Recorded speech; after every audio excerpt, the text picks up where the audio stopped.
It was supposed to be another quiet Sunday at Family Worship Center.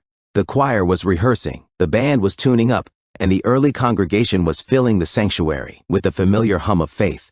The air smelled of prayer oil and fresh flowers. Everything looked perfect, but beneath that perfection, something was about to. Because that morning, Grace Brumley walked in differently.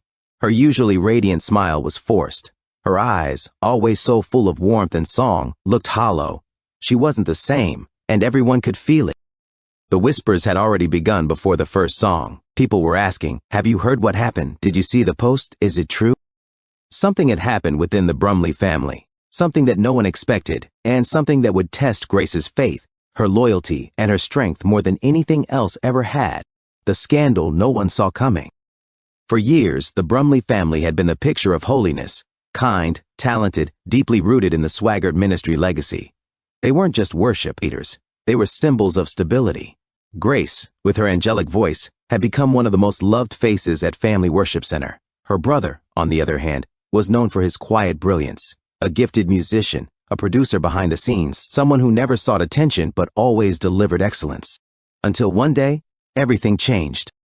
The first signs were subtle, small gaps in the ministry's financial records, minor inconsistencies that looked like clerical mistakes.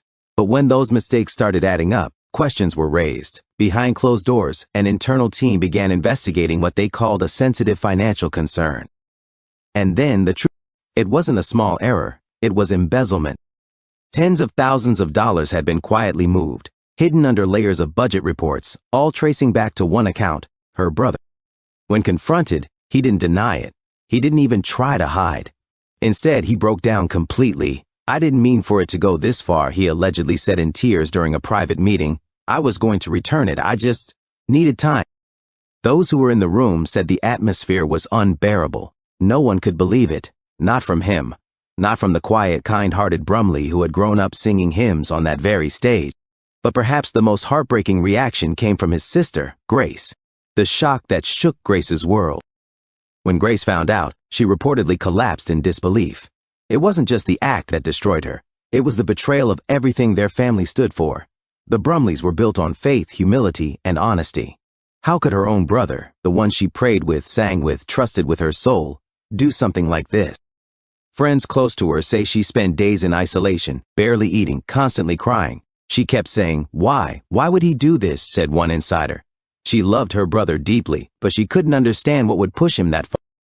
Some within the ministry urged her to distance herself from him immediately. They said she had a reputation to protect. The ministry's image was already fragile. Any sign of internal scandal could send shockwaves through the congregation and beyond.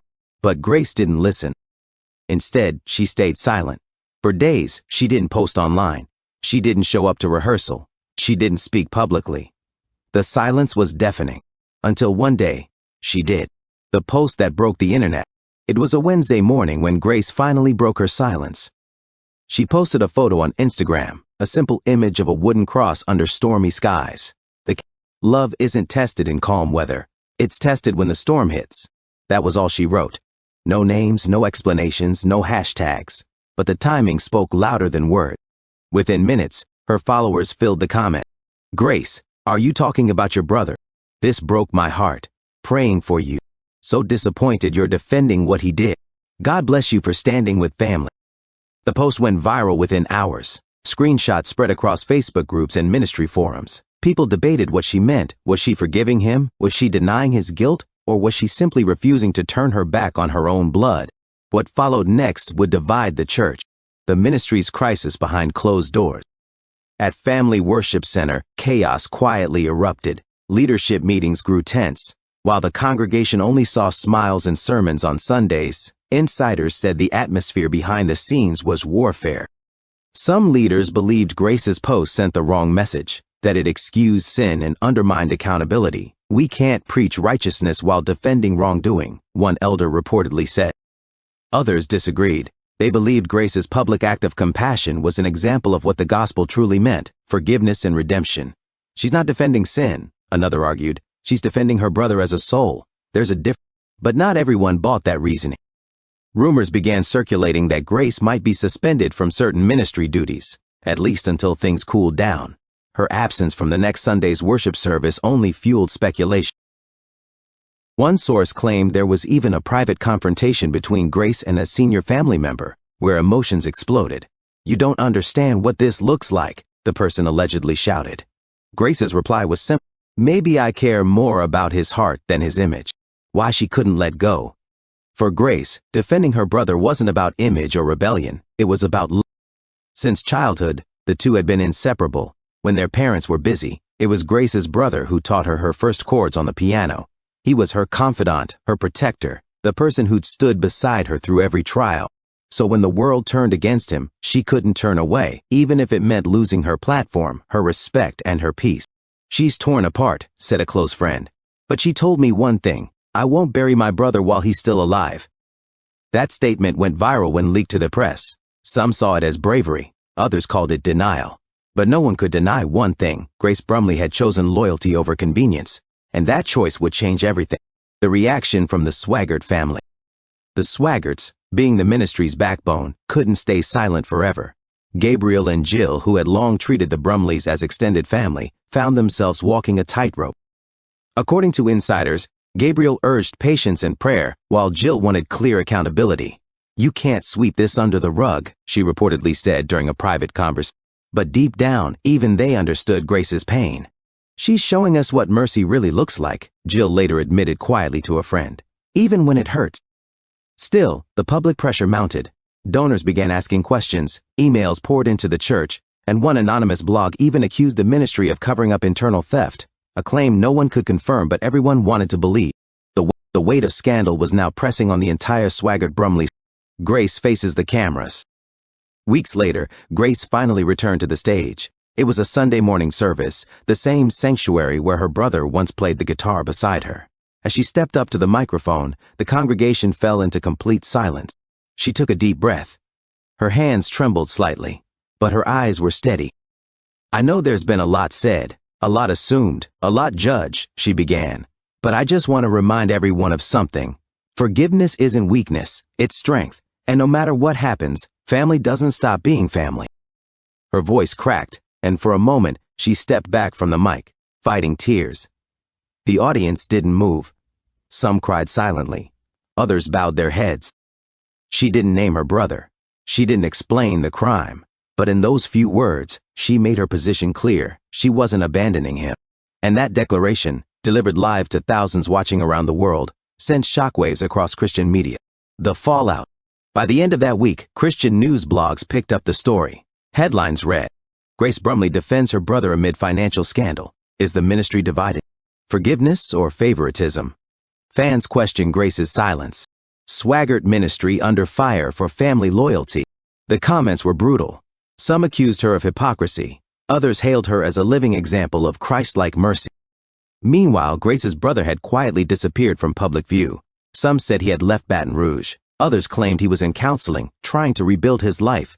Only Grace knew the truth, and she wasn't talking. Behind the curtain, Grace's private struggle. Away from the cameras, Grace's world was falling apart. She had lost sleep, friends, and a portion of the ministry's trust. But what hurt her most wasn't what people said.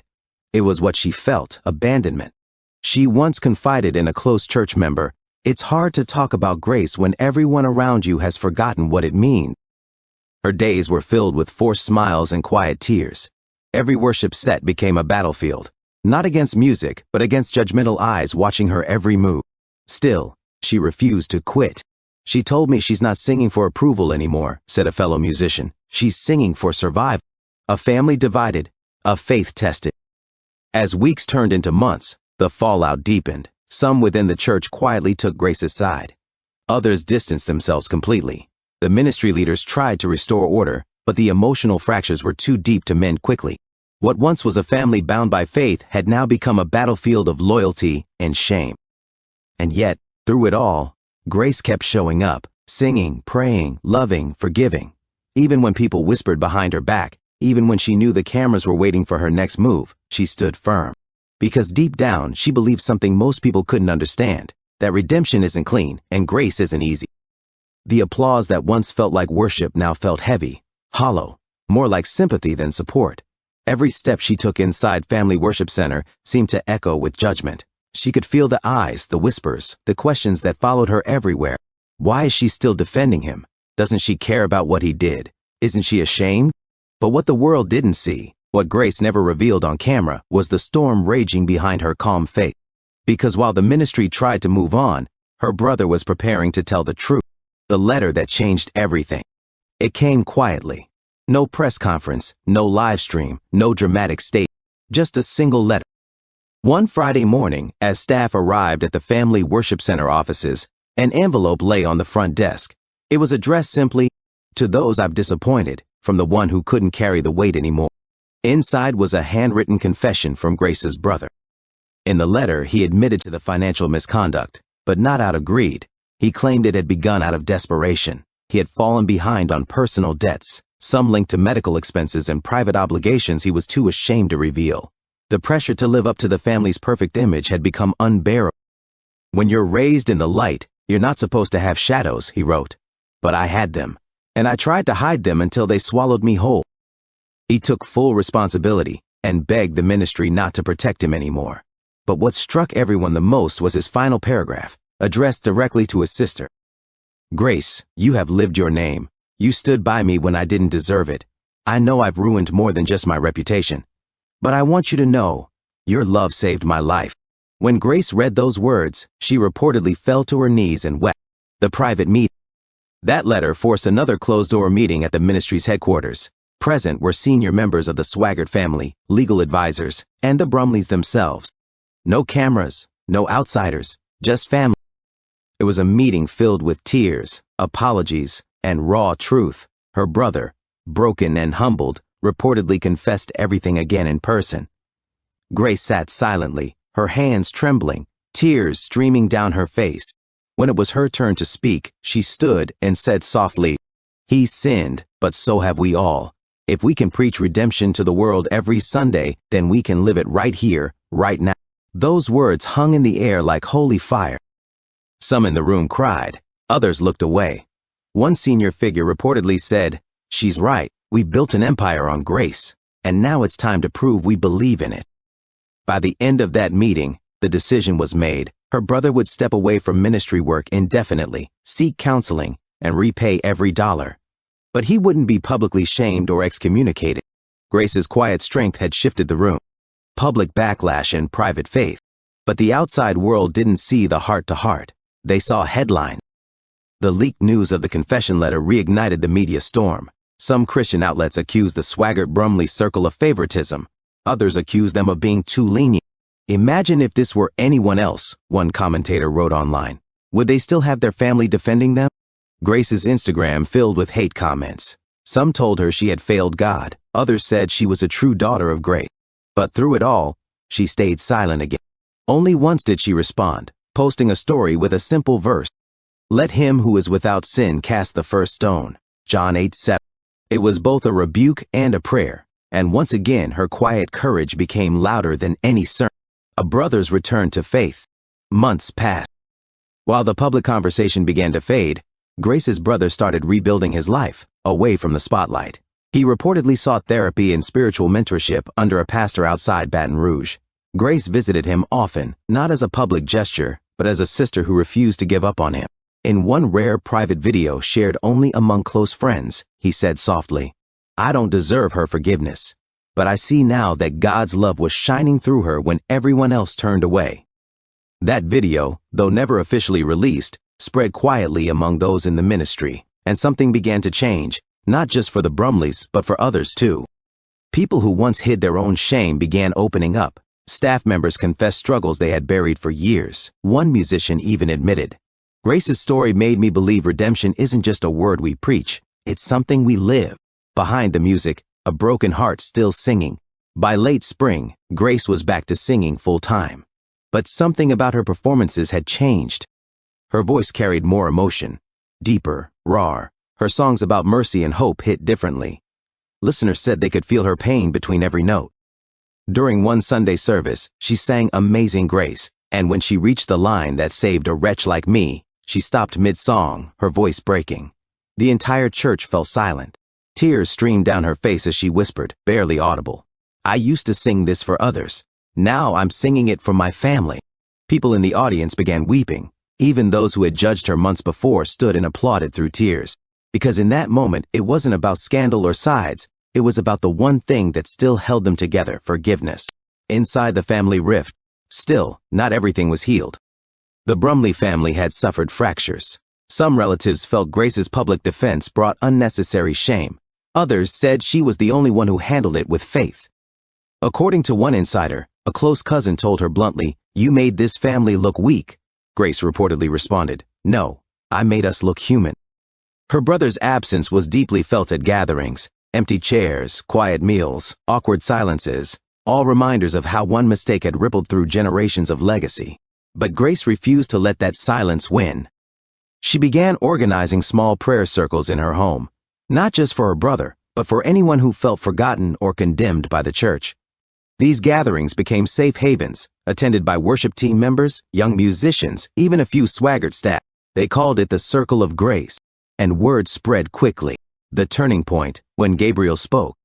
The ministry's leadership remained cautious through it all, but one day, Gabriel Swaggart addressed the issue, indirectly, during a sermon. Without naming names, he said, "Sometimes the hardest thing you'll ever do is forgive someone you love, because forgiveness doesn't erase the hurt. It transforms it. It turns the pain into a testimony." Viewers immediately recognized the subtext. It was a nod to Grace and her brother. After the service, sources say Gabriel privately told Grace, "You reminded us what the gospel really looks like." It was the first time she smiled fully in months. Redemption in progress. By the time summer came, the story that once divided people had begun to heal hearts instead. Grace's brother, after months of quiet work and restoration, reached out to the ministry with a letter of gratitude. In it, he wrote, "I understand I may never serve on that stage again, but I'm grateful to the people who didn't throw me away. I've learned that grace isn't just my sister's name, it's God's way of writing new beginnings." Grace read that line aloud at a private family dinner, tears streaming down her cheeks. "New beginnings," she whispered. "That's all we ever needed." The hidden battle within Grace. Despite the public healing, Grace privately carried scars that no one could see. She'd been betrayed, judged, misunderstood, and criticized, all while trying to protect the very person who had caused the pain. Nights were still sleepless. Some wounds still stung when she saw old headlines online. But through prayer, journaling, and quiet reflection, she began to find peace again. One night, she wrote in her journal, "Maybe this is why my name is Grace, to live it when it's hardest, to love when it hurts, to forgive when it's undeserved." That line would later become the inspiration for a song she wrote, "Undeserved." When she finally performed it live, the entire church rose to its feet in tears. Her brother's return. Nearly a year later, after